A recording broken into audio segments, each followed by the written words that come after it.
Hi, everybody. My name is Rita Crompton. I am also known as the Inventor Lady. I help inventors get from I have an idea to the marketplace. And we've done a series of live videos now on Archimedes OffSpring. That is the mentorship and funding mechanism that it helps inventors get teed up and then allows you to apply for $75,000 in funding.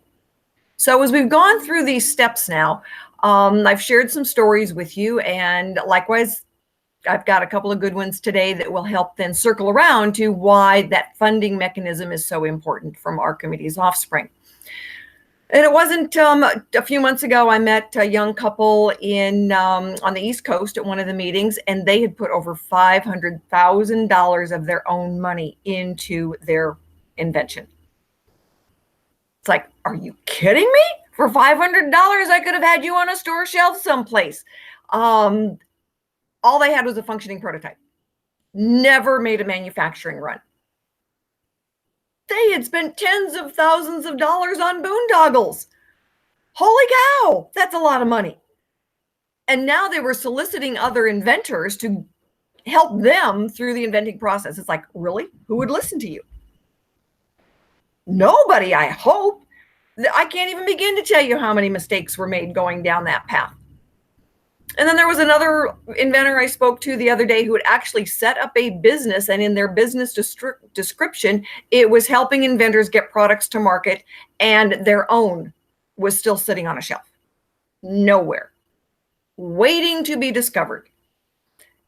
Well, I guess I'm wondering at that point then what the problem is. Money didn't seem to be an issue. So what is the problem? It's placement. All right, getting someone to carry your product. Well, first of all, let's go back to the $500,000 one. There's absolutely no reason why you'd spend that kind of money and not already be in the marketplace and have thousands of these things manufactured. So there were other mistakes made there, and you live and learn. Definitely not the right way to go. So, the other person had not made as many dollar mistakes, but had a difficult partner to deal with. And so getting decisions made was difficult. When you're looking at the dollars and store placement, all right, and that first manufacturing run, it can be expensive. There is no doubt about it. And you want to know where you're going to be putting that product before you order 10,000 of them. It's heartbreaking to hear from inventors who've got 10,000 of these in a warehouse and they're giving them away as Christmas gifts for the rest of their life. Understand your market and the barriers to entry before you go into it. All right. Different industries have different barriers to entry and different opportunities.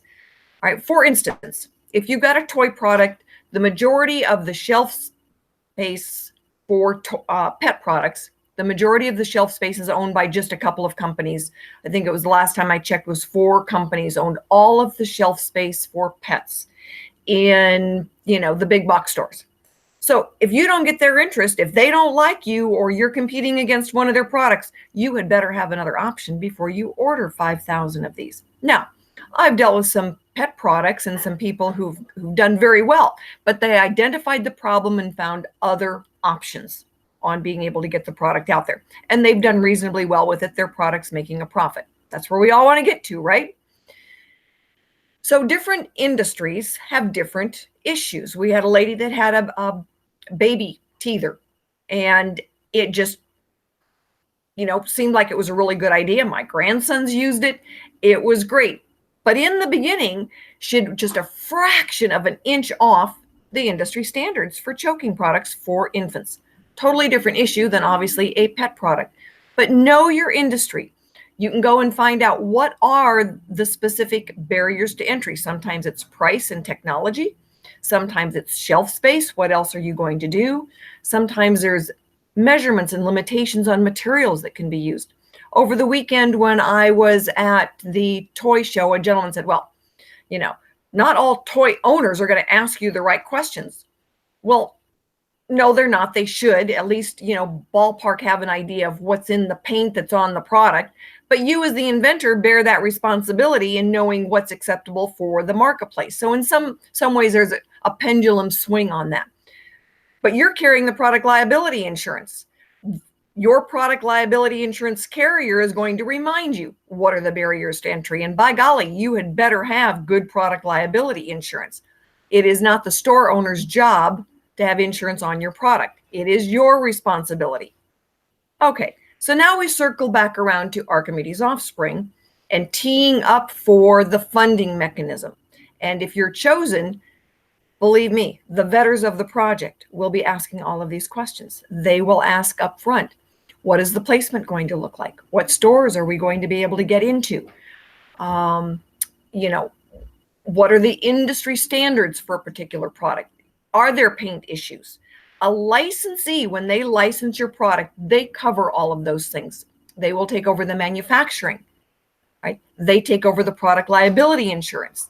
They pay to defend your patent. They do the heavy lifting for you. As long as you can get teed up, and with the $75,000 from Archimedes OffSpring, it allows you to get through those early stages that the spenders of the $500,000 obviously thought they could do it better, and they couldn't. All right. So when you look at Archimedes OffSpring as being a viable option for your aha moment, it is. It is a one step at a time. Go through the process, get your comprehensive search done, get your registered patent attorney lined up, understand your industry. There are ways to go about finding out. Go to a professional trade show, walk the floor. You'll have to have credentials to get in, and there's ways to do that. You're going to have to be, a buyer or a manufacturer, but there's ways to do that so that you can get in and talk to people, understand the barriers to entry. It is not an easy process, and there's nothing fast about it. All right. One step at a time. You make your next business decision based on what you learned going through the last steps. So again, one step at a time. Join us. We are here to help you. All right. We are here to make this aha moment a reality for you. So we'll do another video tomorrow. Stay tuned. You can watch these live or you can tee in later. Thank you. Bye.